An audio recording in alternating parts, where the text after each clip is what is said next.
को समझेंगे। अमेरिका के जो राष्ट्रपति हैं उनकी प्रशासनिक प्रबंध समिति के सदस्य थे लूथर गुलिक। इनके द्वारा एक पुस्तक लिखी गई थी, papers on science of administration, जो 1937 में लिखी थी, और इन्होंने द्वितीय वर्ल्ड वार जो हुआ था उसमें भी शामिल हुए थे। इस पुस्तक में उनके द्वारा पोस्ट कार्य 7 शब्द हैं, POSDCORB, इन 7 तत्वों में प्रशासनिक कार्यों को समाहित किया।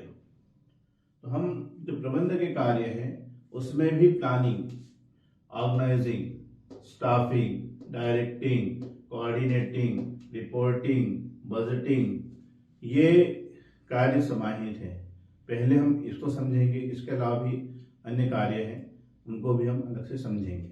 ठीक है। तो प्लानिंग का अर्थ होता है नियोजन या योजना।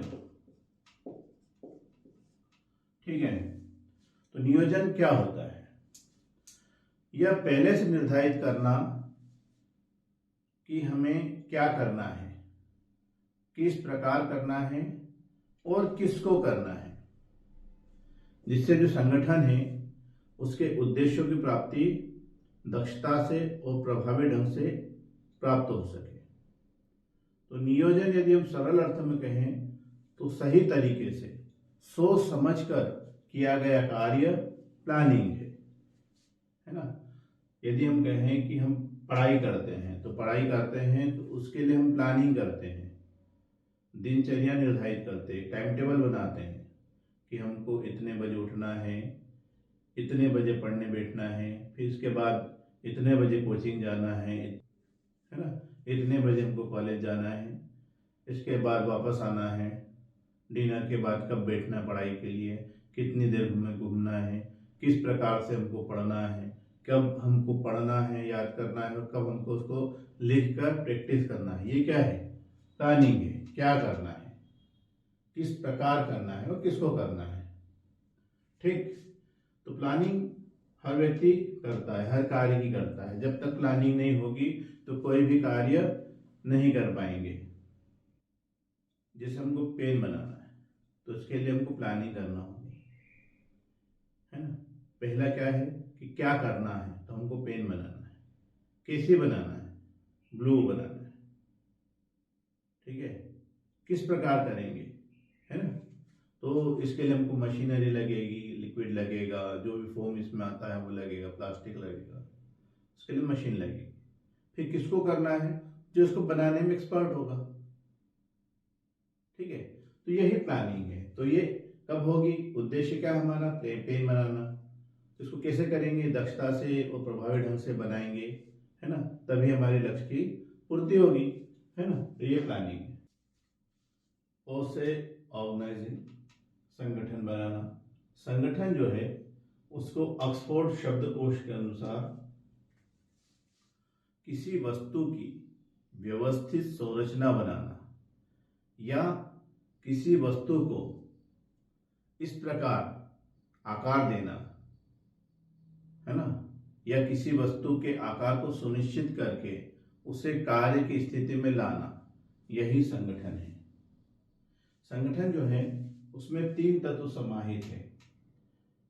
यह कार्य निश्चित उद्देश्य की पूर्ति के लिए किया जाता है, फिर सहयोग की भावना इसमें शामिल होती है और अनेक व्यक्तियों द्वारा कार्य किया जाता है। ठीक है। तो जो संगठन है इसको हम यूं कहें कि इसमें सभी जो अंग है एक दूसरे से जुड़े हुए होते हैं। जो शरीर है, आँख, कान, नाक, हाथ, पैर, सभी में कहीं न कहीं एक दूसरे से जुड़ाव है। ये आंखें देखती है तो वो आदेश, मस्तिष्क से आदेश आता है कि ऐसा कुछ हो रहा है, इसको ऐसा ऐसा कुछ करना पड़ेगा। यहाँ पे क्या है? सब एक दूसरे के साथ मिलकर काम कर रहे हैं। ठीक है। तो शरीर क्या है? संगठन है। शरीर भी एक संगठन है। ठीक है। इसको इस तरीके से समझें। अगला शब्द है स्टाफिंग। स्टाफिंग का अर्थ होता है कर्मचारियों की नियुक्ति करना। हमने जैसा समझा कि जो संगठन है उसके तीन तत्व होते हैं, उसमें एक तत्व यह भी है कि अनेक व्यक्तियों द्वारा कार्य किया जाता है। तो जो अनेक व्यक्ति कहाँ से आएंगे? जब कर्मचारियों की नियुक्ति होगी। जब इनकी नियुक्ति होगी तो हमको कोई भी जो प्लान है हमारा उसको करने के लिए व्यक्ति चाहिए, ठीक है। तो इसलिए हमने नियुक्ति की है। फिर इनको उस कार्य के लिए प्रशिक्षित भी करेंगे कि ये कार्य को कैसे किया जाना है, ठीक है। जब हम किसी कार्य को करवा रहे हैं तो संगठन में जो भी है, ऑर्गेनाइजेशन है, उद्योग है, उसमें कार्य की जो दशाएं हैं वो भी सुनिश्चित की जाती है, ठीक है, कि कैसे हमको कार्य करवाना है। लाइट होना चाहिए, है ना, पंखा हो ताकि जो कर्मचारी है उसको गर्मी में गर्मी ना लगे, ठीक है। यदि ठंड है तो हम हीटर की व्यवस्था कर देंगे, है ना। तो इनके लिए जो कार्य की दशाएं हैं वो प्रॉपर हो, ठीक है। तो परिस्थितियों को भी कार्य अनुसार तैयार किया जाता है, जिससे जो कार्य है आसानी से हो सके, प्रभावी ढंग से हो सके, है ना, जिससे लक्ष्यों की पूर्ति हो सके। डी से डायरेक्टिंग, निर्देश देना। तो निर्देश देने के लिए सुपरविजन अधिकारी होता है ना, या जो उच्च लेवल पे जो कार्य करते हैं वो कर्मचारियों से काम करवाते हैं।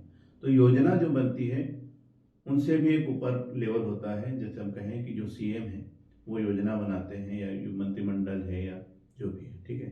तो शासन स्तर से योजना बनती है और वो योजना क्रियान्वित पूरे प्रदेश के लिए होती है। जैसे हम लाडली लक्ष्मी योजना की बात करते हैं, तो ये योजना बनी मध्य प्रदेश में, सभी जिलों में इसको लागू करना है। तो इस योजना के लिए हर जिले में जो कलेक्टर बैठे हैं उनको निर्देश दिए जाते हैं कि आप ये योजना को क्रियान्वित करवाएं। जो कलेक्टर होते हैं फिर वो उस विभाग की, जिस विभाग की योजना है, उनके अधिकारियों को बुलाते हैं, फिर उस योजना को समझाते हैं कि किस तरीके से कार्य होगा, ठीक है, कि कौन पात्र होगा, कौन अपात्र होगा, आवेदन कैसे लेंगे, है ना, कौन कौन इस में पात्रता रखेगा, है ना, और फिर किस लेवल से आवेदन इकट्ठे होंगे, फिर कहाँ पर स्क्रूटनी होगी, फिर उसको हम आवेदनों का निराकरण करेंगे, फिर सूची बनेगी, फिर उसके बाद हम इस योजना का लाभ देंगे। तो ये निर्देश देगा कौन? कलेक्टर। किनको? स्टाफ को, कि आपको ऐसे ऐसे काम करना है ना। तो प्रबंध में डायरेक्टिंग का बहुत महत्व है।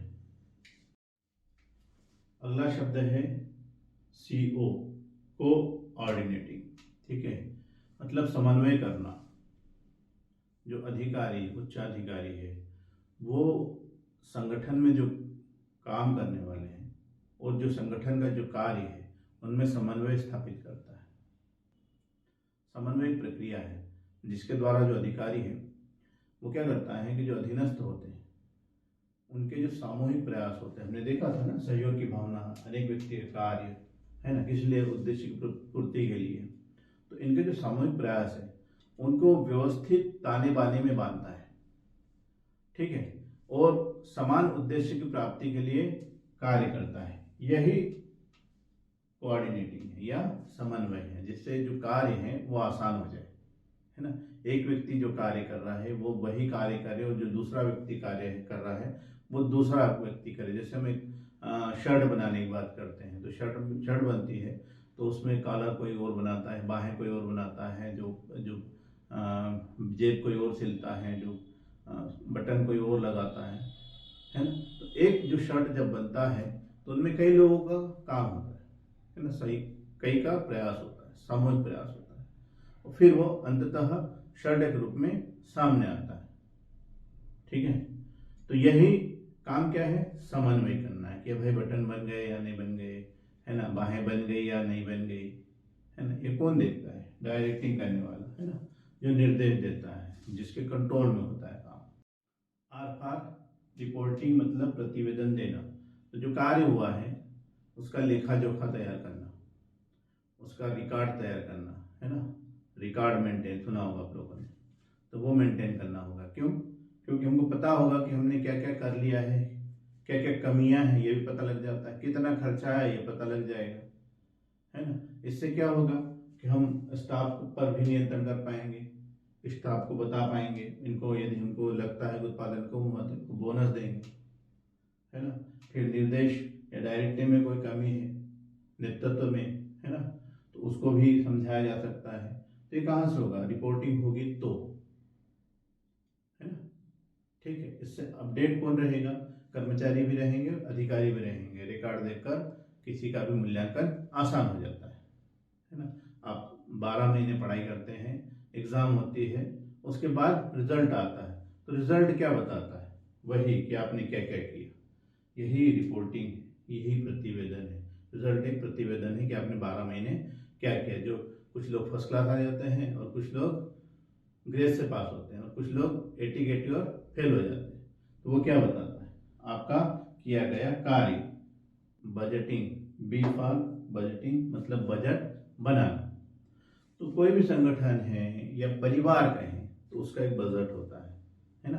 कि पिताजी की आय 10,000 है, ठीक है, तो इसमें हमको क्या क्या करना है ना।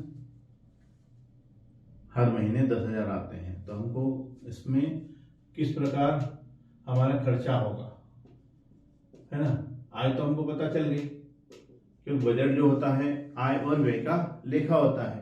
आय क्या हो गई 10,000, अब खर्चा क्या क्या है, तो मकान किराया हो गया, है ना, आपकी फीस हो गई, ठीक है, फिर जो राशन पानी है, मतलब जो भी घर में खाना बनता है ना, दूध, आटा, दही, घी, दाल वगैरह वगैरह जो भी सामग्री आएगी उसका, तो इतने पैसे में हमको घर चलाना है, परिवार चलाना है। तो इसमें कितनी बचत हो रही है और कितना मतलब हमारा अतिरिक्त खर्च हो रहा है, तो वो कहाँ से आएगा। ठीक है, यदि 10,000 हमारी आय है और उससे ज्यादा हमारा खर्चा हो रहा घर का, तो जो अतिरिक्त पैसा है वो कहाँ से आएगा। जैसे आय 10,000 थी और हमारा खर्चा 12,000 हो गया, तो 12,000 होने से 2,000 एक्स्ट्रा यदि हमारा पैसा लगता है, तो 2,000 हमको कहीं ना कहीं से लाना होगा। या तो हम ऋण लेंगे या उधार लेंगे। उधार लेंगे तो उसको हमको देना है वापस से, तो फिर हमारे पैसे कम हो जाएंगे, क्योंकि आय तो 10,000 है, हमने अगले महीने दे दिया, 8,000 बचे और खर्चा सेम है, तो हम कर्जे में डूब जाएंगे। तो इसके लिए हमको क्या करना होगा, आय के स्रोत ढूंढना होंगे कि हम अतिरिक्त इनकम करें, जिससे हमारा परिवार का जो खर्चा है वो आसानी से चल जाए और हम लोग ऋण या कर्ज में भी ना डूबे। तो बजटिंग, बजटिंग इसीलिए होता है कि उद्योग जो है उसमें कितना पैसा लग रहा है, कितना हम लोग फायदा पा रहे हैं, है ना। तो उत्पादन यदि अधिक होगा और लागत कम होगी तो ही लाभ होगा, और लागत यदि बढ़ गई और उत्पादन कम हुआ तो हमको घाटा होगा, और ऐसे में जो उद्योग है वो समाप्त हो जाएगा। ठीक है, तो प्रबंधन के कार्य में आज हम यहीं तक, फिर हम इसको और विस्तारित करेंगे। एक एक शब्दों को यदि हम परिभाषाओं के साथ पढ़ेंगे तो और अच्छा होगा, क्योंकि आपके साथ जो टॉपिक है उसको ब्रीफ करके पढ़ना जरूरी है कि प्लानिंग, यदि प्लानिंग है तो उसमें कौन कौन कौन जो लेखक है उनके द्वारा क्या क्या परिभाषाएं दी गई है। क्योंकि जब क्वेश्चन बनेंगे तो वो अलग अलग सेशन में होंगे, 2 सेशन में है और कई लोग बैठेंगे और लगभग 1 महीना एग्जाम चलती है, तो हमको हर विषय को डीप में जाकर पढ़ना होगा, है ना। ठीक है, हर चीज, जैसे नियोजन है तो नियोजन को भी हमको डीप में जाके पढ़ना पड़ेगा। ठीक है, संगठन है तो संगठन में किसने क्या परिभाषा दी, इसकी विशेषताएं क्या है ना। अभी इसमें और कुछ नया अपडेट आया है, फिर स्टाफिंग क्या है ना, डायरेक्टिंग क्या है, इसको हमको डिटेल में पढ़ना होगा। ठीक है, तो इसको हम एक एक जो टॉपिक है इसको भी हम डिटेल में पढ़ेंगे। कम्युनिकेशन बाकी है, इसमें डेलीगेशन बाकी है ना, कंट्रोलिंग जो नियंत्रण है वो बाकी है, उत्तरदायित्व बाकी है, जवाबदेही बाकी है ना। ये भी कार्य आते हैं प्रबंध के अंतर्गत।